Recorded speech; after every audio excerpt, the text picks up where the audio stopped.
Hey there, folks, it's Zach, and as always, you can feel free to argue. This morning I wanted to read an article to you all, something my wife sent me. She's been going to this site called IHT.com, and this morning she sent me this article, which is called Russia and China Send a Message, History's Back, and it's written by Bill Keller of the New York Times. Very interesting article. I think I'm just going to read the whole thing to you. Writing in the Financial Times last week, Chrystia Freeland recalled Francis Fukuyama's 1989 essay, The End of History, which trumpeted the definitive triumph of liberal democracy. The great nightmare tyrannies of last century, the evil empire, Red China, had been left behind by those inseparable twins, freedom and prosperity. Civilization had chosen, and it chose us. So much for that thesis. Surveying the Russian military rout of neighboring Georgia and the spectacle of China's Olympics, Freeland, editor of the Financial Times American edition, and a journalist who started her career covering Russia and Ukraine, proclaimed that a new age of authoritarianism was upon us. It is not yet an age, it is at least a season. Springtime for autocrats, and not just the minor league monsters of Zimbabwe and the like, but the giant regimes that seemed so surely bound for the ash heap in 1989. The Chinese have made their Olympics an exultant display of athletic prowess and global prestige without having to temper their impulse to suppress and control. From the dazzling locksteps of that opening ceremony to the kowtowing international VIPs to the carefully policed absence of protest, this was an Olympics largely free of democratic mess. Individualism has been confined between lane markers. The pre-Olympic promises that attention would be paid to international norms of behavior went unredeemed. Andrew Jacobs of the New York Times followed one citizen who decided to take up the government's Olympic offer of designated protest zones for aggrieved parties who had filed the proper paperwork. Zhang Wei applied for the requisite license and was promptly arrested for disturbing social order. Take that, International Olympic Committee! The striking thing about Russia's subjugation of uppity Georgia was not the ease or audacity, but the swagger of it. This was not just about a couple of obscure border enclaves, nor even really about Georgia. This was existential payback. Turns out that if 1989 was an end, the end of the wall, the beginning of the end of the Soviet Empire, if not in fact the end of history, it was also a beginning.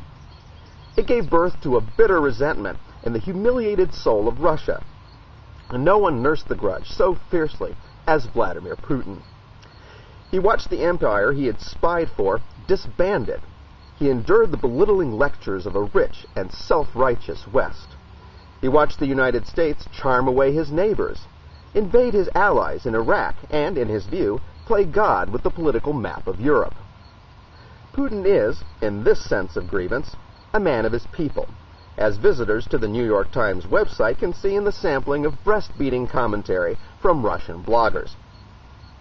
It's safe to assume that Putin's already stratospheric popularity at home has grown to Phelpsian proportions, not least among the long-suffering military. In China, 1989 was the year that a spark of liberal aspiration flickered on Tiananmen Square and was decisively extinguished. That was another beginning, or at least a renewal, of Chinese resolve. In May of that year, in the midst of the Tiananmen euphoria, Mikhail Gorbachev visited Beijing, and two visions of a new communism stared each other in the face. The protesters on the Chinese pavilion held banners welcoming Gorbachev as a champion of the greater freedom they sought. Meanwhile, the visiting Russian delegation marveled at the abundance in Chinese stores, the bounty of a policy that chose economic liberalization without political dissent. The Chinese and Russians scorned each other's neo-communist models, but in some ways they've evolved toward each other. Both countries now tolerate a measure of entrepreneurship and social license, as long as neither threatens the dominion of the state.